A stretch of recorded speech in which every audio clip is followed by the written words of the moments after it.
Thank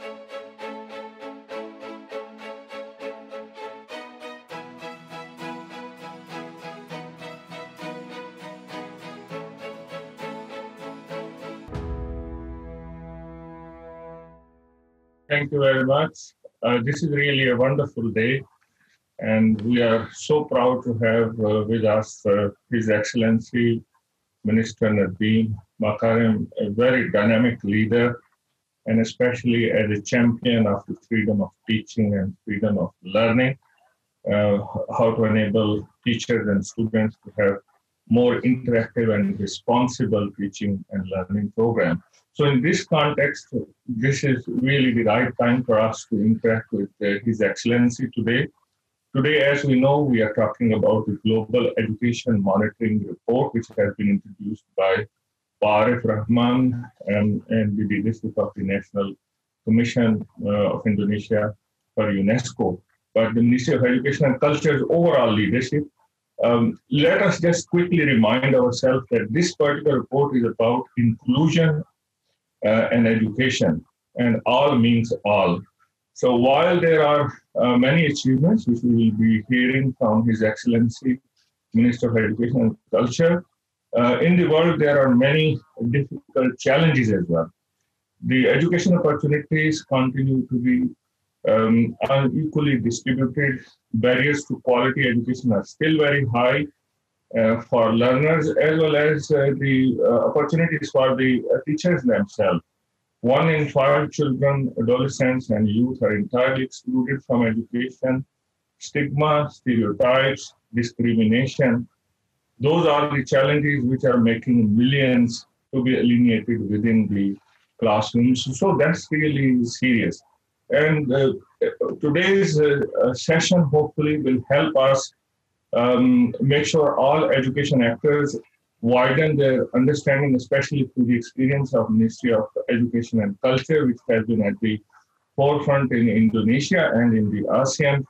How can we bring education opportunities to all, and especially with Indonesia as an archipelago with so many islands to take all the benefits to everyone. This is really a big achievement, and especially for the quality education, which is also part of our Sustainable Development Goals, Sustainable Development Goal number 4. So let me begin now this session by looking into some of the areas which have been highlighted also in the Global Education Monitoring Report. And one of them is about inclusive education policies. So my question to His Excellency, Minister of Education and Culture, Nadiem Makarim, is how such inclusive education policies are being implemented and translated into action in Indonesia. So all those colleagues who are joining from other countries, they would be very keen to learn from your experience, Your Excellency. The floor is yours. Thank you. Thank you to the UNESCO Director and Country Representative, Professor Dr. Shahbaz Khan. It's quite an honor for me to be here speaking to you. It has been a very tumultuous time in Indonesia at this during this pandemic crisis, and definitely not the least in the field of education, which is experiencing all kinds of crises, both the economic health and, of course, the educational crises that we are going through because of the mandate to have to close and open schools depending on the health risks that are prevalent today. When we talk about inclusiveness, I think Indonesia is it is a perfect case study to talk about all types of inequality, because what we have in Indonesia is the 4th largest educational system in the world, with the most number of geographical boundaries and challenges, huge discrepancies, not just in infrastructure, but discrepancies in cultural and a variety of cultural heritages and languages and of course the economic barriers. So when we talk about inclusiveness in Indonesia, whereas in many Western countries, when you talk about inclusiveness, you're really talking about disadvantaged students with, say, special needs or learning difficulties. Really, in Indonesia, we're facing, and I think in a lot of large developing countries, we're facing even larger modes of inequality that are happening. So I'll give you one example of this. So previously, we had been running a national exam in Indonesia for many decades. And this national exam, basically, when the latest PISA score came out, it was very surprising to a lot of people, domestically and internationally, to find out that the most well-to-do families and well-to-do students are actually in the public schools. And the vast majority of our private schools are where the lower income households put their children. And, you know, very clearly, what we realize is that this standardized testing mechanism was very much discriminatory to people of lower incomes. And why that was the case is because people of lower incomes could not afford personal tutoring to ace the test. As we all know about standardized tests, it requires personal tutoring to get a higher score. And so the government subsidized schools in Indonesia are all basically were housing the more well-to-do, whereas the private schools where parents have to pay tuition are where the less-to-do. So we had this massive income inequality. So when we're talking about inclusiveness, that was the first thing we tackled first.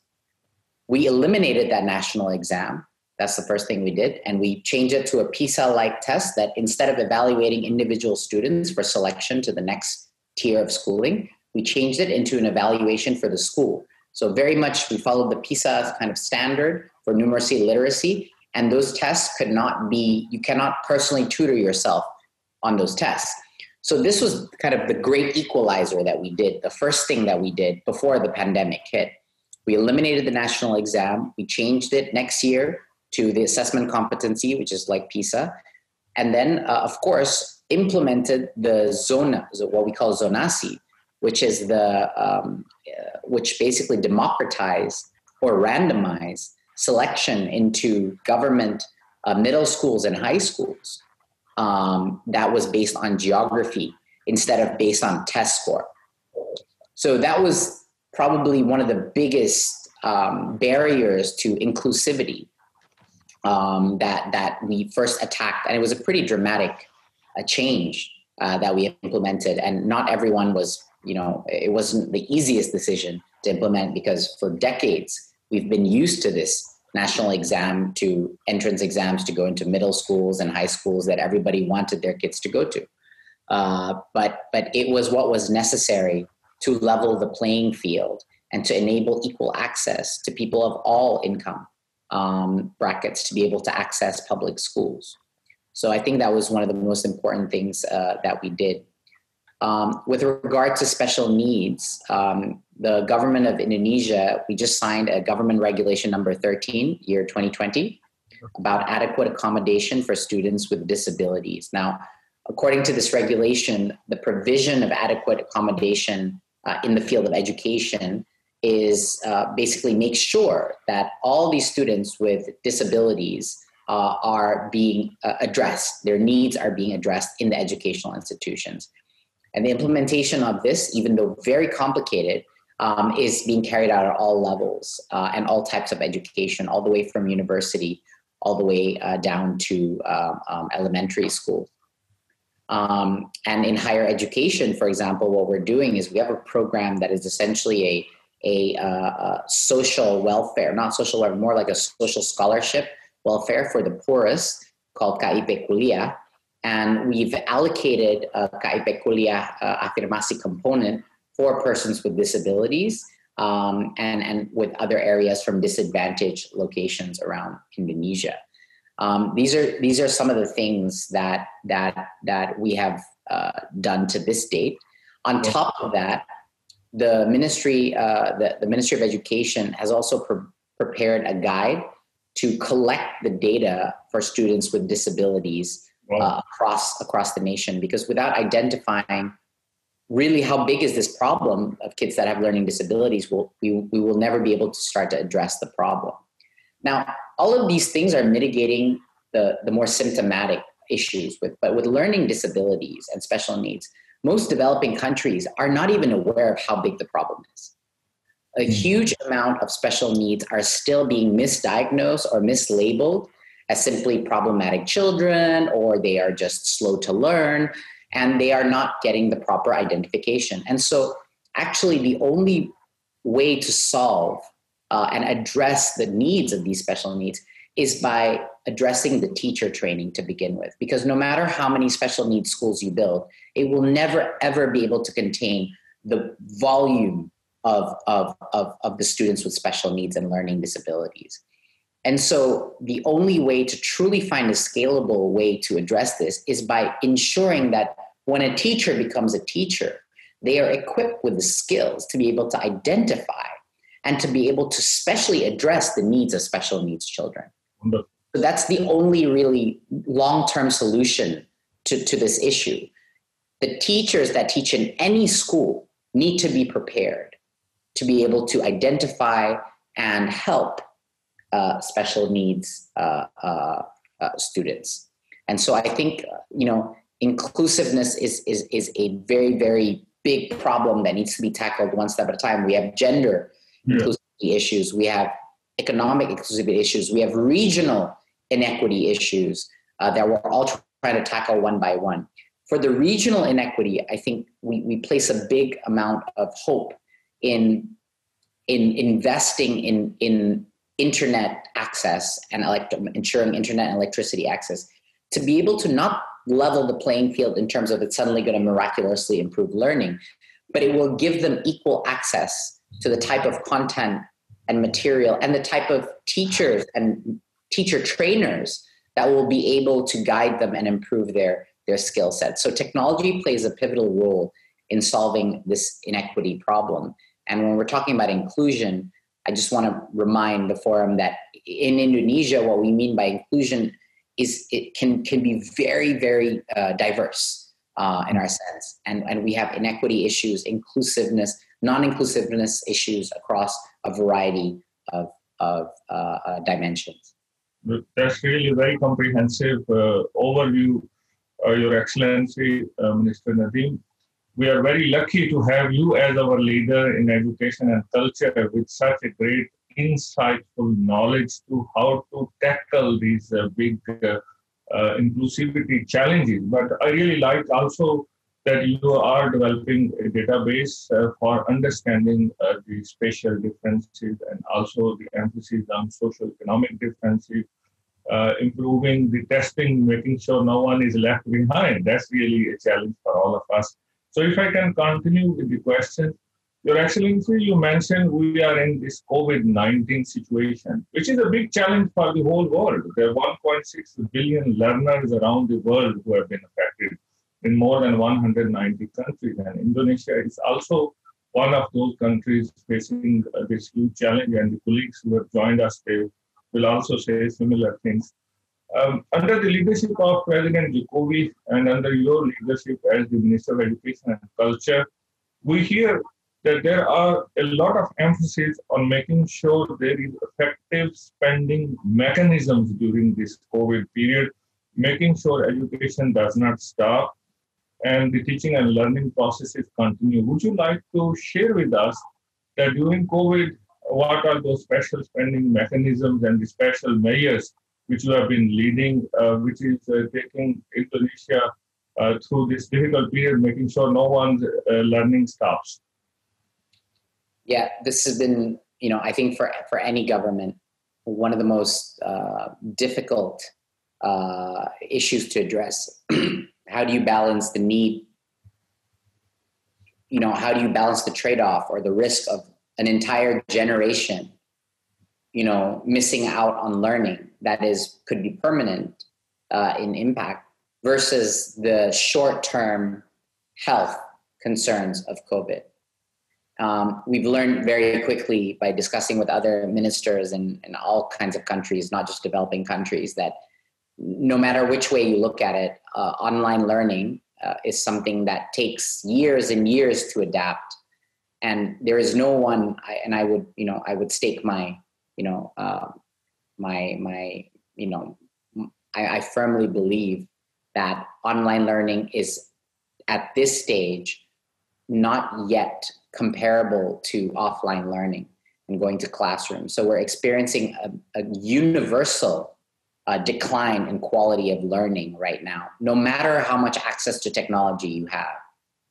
The psychological impact online learning is having on kids, again, not just in Indonesia, in the West, the loneliness that they have, not being able to see their friends, the lack of interactivity, being stuck 6-7 hours in front of a computer, trying to follow your class. You just cannot, you cannot transform something in a matter of months in a mode that takes many, many years, if not decades, to change a mode of learning to optimize the technological product. So the government of Indonesia, we took a very multi-dimensional approach here. We did want to prioritize the health and safety of our students first. That's for sure. But then very quickly, we realized that not everyone was able to do online learning. So we had this choice of, what do we do? Do we see everything from a unidimensional health perspective, or do we take into account the generational loss of no learning can have for a lot of the students in the disadvantaged areas? So we very quickly learned that about 88% of our poorest regions that are most isolated in terms of infrastructure, technology, etc., are in our green and yellow zones in terms of COVID risk. We have a zoning system for COVID risk ranging from green all the way to red.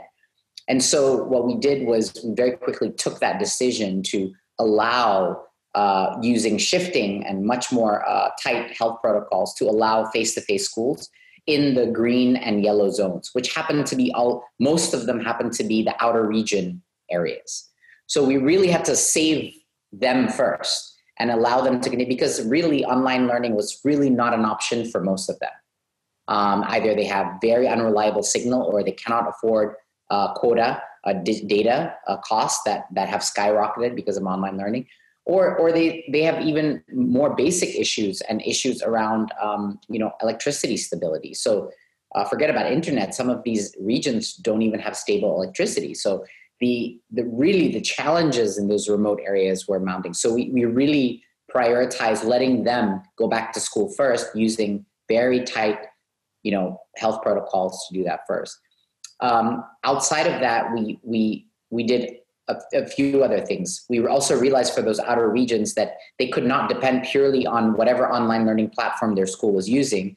So we decided to go on national TV and create segments out of our national TV station, which is the government-owned TV station, to actually have educational content, both curriculum-based educational content, as well as some cultural and edutainment aspects, some of which is for teachers. So we launched that, and it was unexpectedly, it was a hit. We have so many people watching educational TV that now the idea is like, how can we have a dedicated channel, and how do we increase the number of hours for educational TV? So TV was a very pleasant surprise at how quick the take-up was on TV-based education. The other thing that we did was we very quickly realized that given the diversity of needs of all these different schools, we had to take a strong position over how we were going to use the centrally allocated budget for schools. Previously, we would always create sections or allocations for every school. This percent, you can only use this percent for teacher salary. You can only use this percent for equipment. You can only use this percent for buying digital equipment, and so on. So we took a very strong stance and decided to completely relax the ability to spend, because in some schools, the crisis was suddenly where we had teachers that were contract teachers that were being paid, way below minimum wage. they had to be able to survive in order to continue to teach the kids, right? And because there were no extra lessons that they can do, there was no additional income that they could have, schools can use that money to support those teachers. In other schools, what they really needed was laptops or tablets in order to do distance learning and lend them out to their kids. And so if we started breaking all these things, and some schools, they needed data to subsidize data for their students that can't afford it, or for their teachers that can't afford it. So there was such a huge diversity of needs that we decided to basically open the Dana BOS, which is the budget that we send directly to schools, but with clear reporting and accountability systems, but not to allocate certain funds for certain things, because this was a crisis situation. And so a lot of the schools really appreciated that and were able to deliver on their urgent needs right away, especially for schools that want to reopen again. They could use that for preparing for the health protocols, etc. Outside of that, we also decided that private schools were just not getting the help that they needed. So we had another allocated budget that we dedicated for private schools that were really struggling, because a lot of parents were not able to pay tuition, or unwilling to pay tuition because they did not see the value in online learning. So the private schools are also experiencing an institutional economic crisis because of the lack of tuition being paid by the parents. On higher education, we immediately took a step to create a regulatory framework for the delay, the reduction or mitigation of tuition fees across the national universities, because the rectors or the presidents of the universities were asking, like, please give us a regulatory framework to do this. We want to do it, but we need the regulatory. So we immediately released a ministerial decree that basically stipulated that all of these relaxations are legal. And on top of that, we also administered a pretty significant budget to help basically with the tuition fees of university students. So it was a bit of a massive kind of undergoing. The last big chunk that we did outside of the budgetary reforms that we did was we actually went ahead and designed an emergency curriculum. This would be something that would normally take 3 years to do, 2-3 years, and we had to do it in 3 months. So it was quite an undertaking. And to be able to dramatically simplify the curriculum to really focus on the essential competencies that are essential for moving to the next stage. So that instead of going broad, where teachers are forced at the same time to cover everything and adapt at the same time to this new mode of learning, it was impossible for teachers. You're just going to end up having teachers teach everything in a non-optimal way. So instead, what we did was, in this new emergency curriculum, we really dramatically reduced the essential competencies so that teachers could go deep and give them the breathing room to adapt to this new mode of learning. So that was a big thing. Connected to that, one final point, we also finally realized how big of a role parents played in the success of online learning. Mm-hmm. And so for elementary school and early childhood, what we did was we created specific modules with a specific emphasis actually on parents and what their roles were. So the parents received worksheets, the parents received activity. So and giving the schools the legal framework to say that if you use this together with the parents, you are 100% compliant on national curriculum regulations. So for early childhood and for elementary school, we created modules specifically for parents that teachers can guide parents to do this at home in their immediate environment. That's really wonderful journey. But really, the challenge was huge, considering the population, first of all, of Indonesia is not a trivial system. As you said, the fourth largest education system in the world, and so many learners in all those islands. So congratulations for this great effort, right, from building the basics of the infrastructure with the television and all the way bringing to the teachers, as well as building capacity for the learners as well as their parents. I have a final area to discuss with you, Your Excellency, and it would be of great importance for all member states of UNESCO to also learn. education is an effort which needs multi-stakeholders to work together. So, of course, the government of Indonesia is doing a great job for everyone in Indonesia, but it may not be possible without bringing the NGOs. Can you please share your experience with us, how the NGOs and private sector has been working with you during this COVID and before COVID as well, making sure that learning never stops? Thank you, dear Excellency.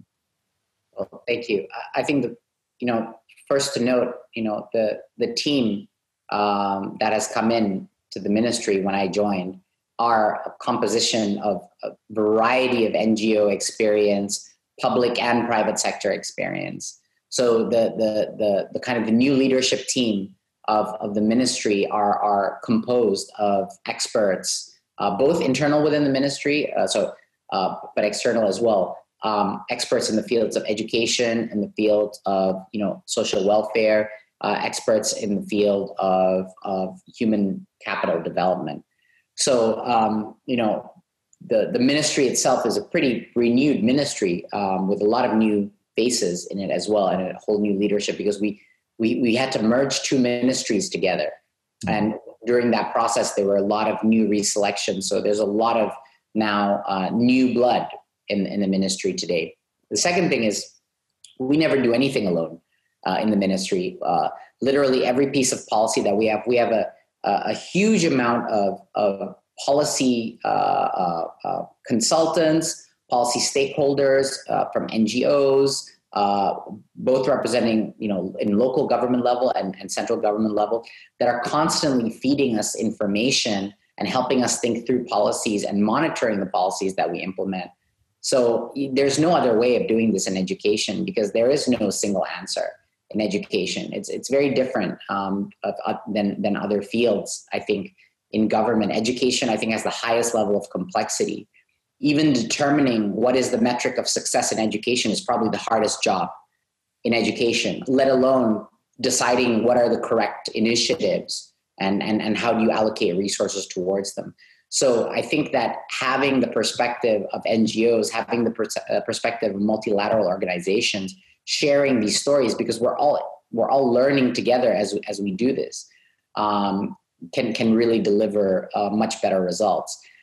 We have a program that we just launched, which basically is an incubator program that allows a lot of NGOs and nonprofit organizations to perform whatever it is they do to transform schools, and to measure the outcomes on numeracy, literacy, and the key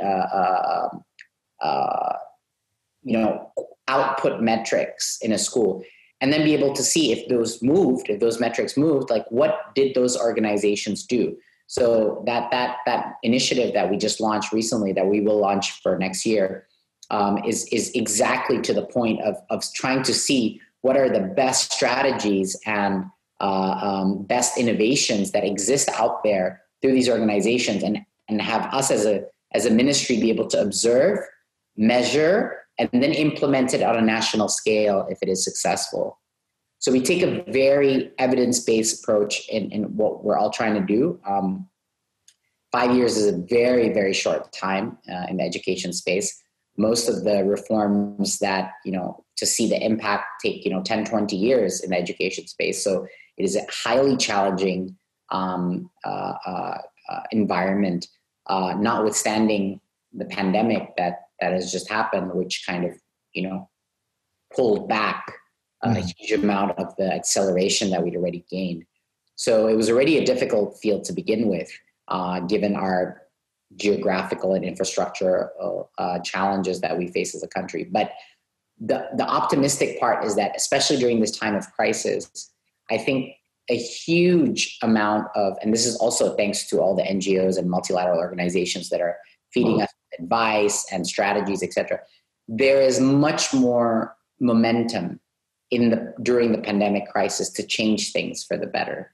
So there's a lot more leeway and a lot more, I think, willingness to make fundamental changes in how we administer an educational system in Indonesia. And so I'm optimistic. I know that in the short term, learning outcomes will suffer. That's inevitable, I think, anywhere in the world right now. But I believe, and I'm optimistic, that coming out of this pandemic, we have an unprecedented number of parents that finally have looked for the first time at the curriculum of their kids. We have an unprecedented number of teachers and parents that have struggled and experimented with technology platforms to try to find what's relevant for them, what's not. Never before in the history of Indonesia or the world have we seen this.